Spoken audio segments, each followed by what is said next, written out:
नमस्कार दोस्तों, हर हर महादेव। कैसे हैं आप सभी? आशा करते हैं आप सभी बहुत अच्छे हैं और जहां भी हैं ईश्वर से जुड़े हुए हैं। तो आज मैं आप सभी को मां मनसा की कथा सुनाने जा रही हूं कि उनकी संपूर्ण कथा बताऊंगी कि उनका जन्म कैसे हुआ और उनको देवी रूप में कब से पूजा जाता है। तब कथा बहुत ही सुंदर है। कथा को पूरे लगन से, श्रद्धा से सुनिएगा। कहा जाता है कि हम कथा करने से ज़्यादा अगर कथा को हम पूरे भाव से सुनते हैं तो उसमें भी हमें बहुत लाभ मिलता है। तो चलिए हम कथा को शुरू करते हैं।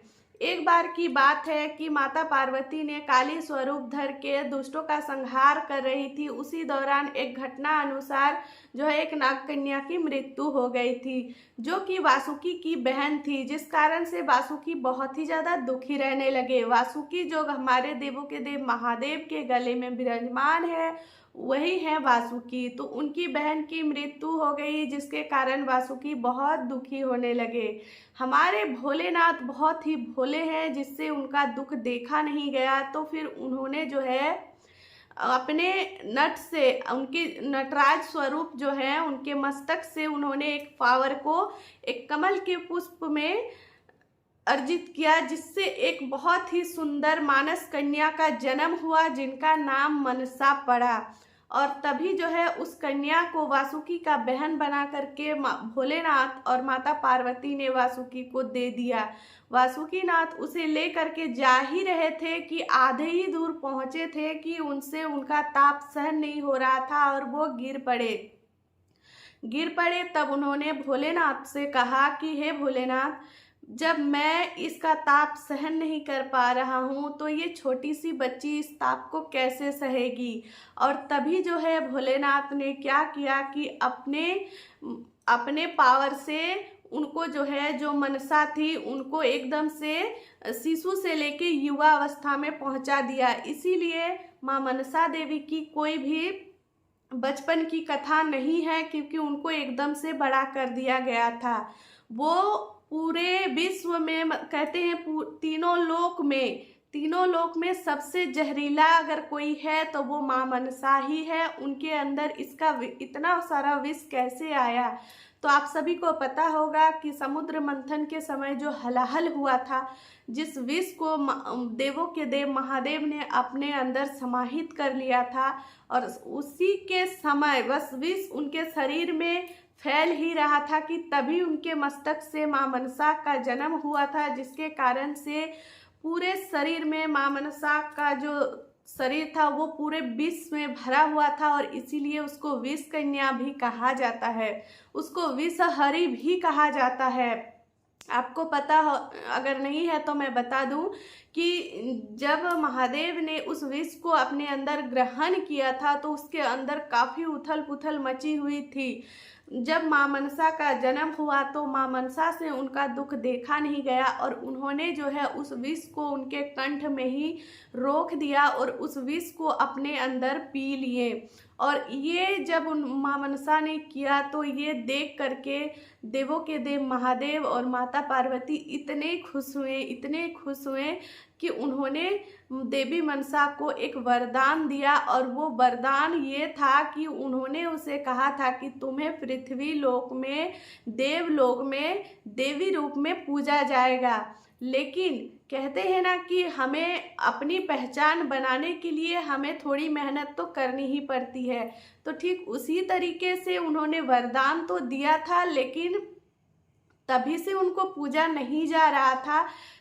उसके बाद से देवी को कहा गया कि उनको पता चल गया कि उनके अंदर कितने सारे पावर हैं और वो जो है कुछ भी कर सकती है। तभी जो है माँ मनसा के मन में पूजा पाने की इच्छा बहुत ही तेजी से बढ़ने लगी। वो जो है देवी बनना, पूरी तरीके से देवी बनना चाहती थी, लोगों से पूजा पाना चाहती थी। वो चाहती थी कि जैसे ही शिव के दूसरे पुत्र का पूजा पाठ किया जाता है वैसे ही मेरा भी पूजा पाठ हो, लेकिन सही समय पर ही सब कुछ होता है, समय से पहले कभी भी कुछ नहीं होता है। तो वो पाताल लोक में जा करके लोगों को परेशान करती थी और लोगों के ऊपर अत्याचार करने लगी कि वो मतलब उनको जबरदस्ती अपना पूजा करने के लिए कहने लगी।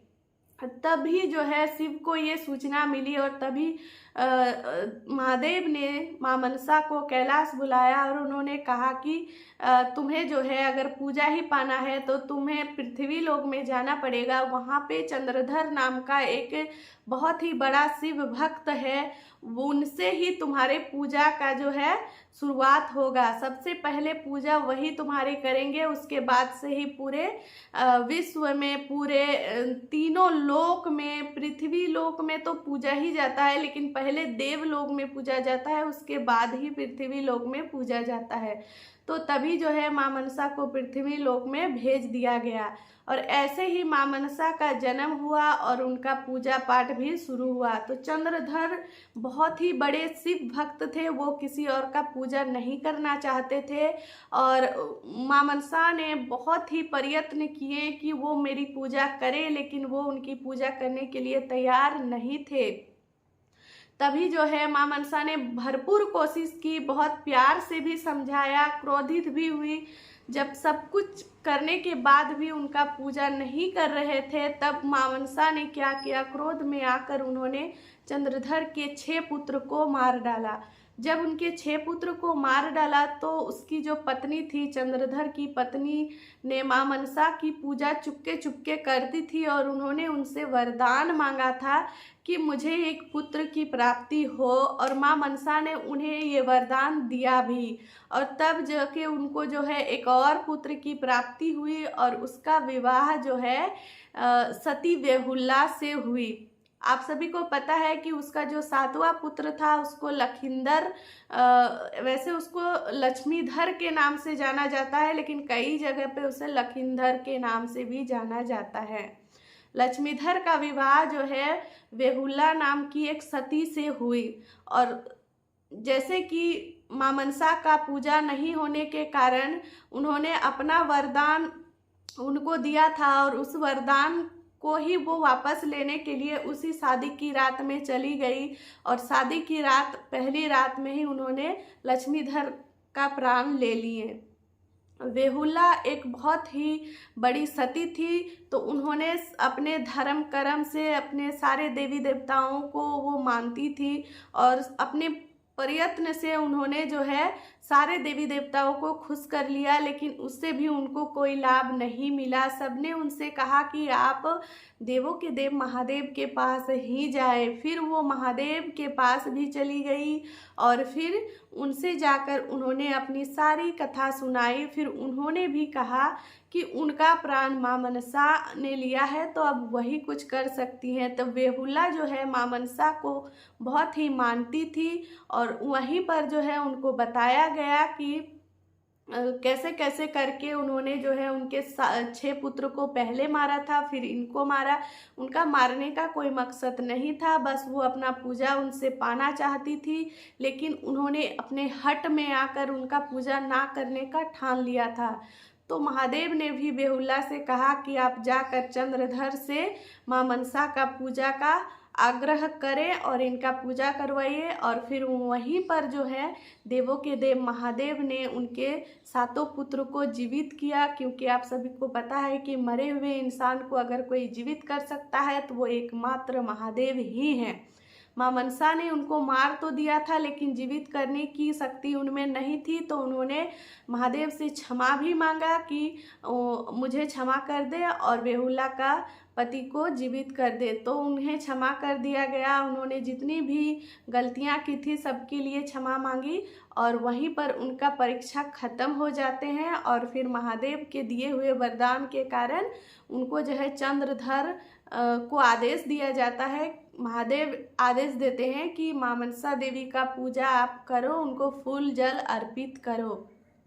तभी जो है माँ मनसा कहती हैं कि मेरा पूजा जो है, चंद्रधर का एक और हक था कि उन्होंने अपने दाहिने हाथ से महादेव की पूजा की थी, तो उस हाथ से वो किसी और का पूजा नहीं करना चाहते थे, इसीलिए वो अपना उल्टे हाथ मतलब कि बाएं हाथ से ही उन्होंने माँ मनसा का पूजा किया और तभी से उल्टे हाथ से माँ मनसा देवी का पूजा किया जाता है और तभी से वो एक नाग देवी के रूप में मानी जाती है। कहते हैं कि जितने भी पूरे संसार में नाग हैं तो वो सभी नागों के नाग माता हैं और तभी से उनको जो है मनसा देवी के नाम से पूजा जाता है। नाग पंचमी के दिन अगर कोई नाग की पूजा करते हैं, उन्हें दूध चढ़ाते हैं तो माँ मनसा की उन पर असीम कृपा होती है।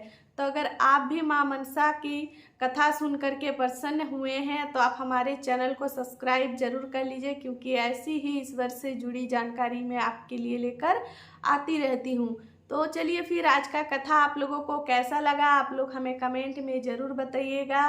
मिलते हैं आप सभी से नेक्स्ट अच्छे से वीडियो में, तब तक के लिए आप सब अच्छे रहें, स्वस्थ रहें। हर हर महादेव।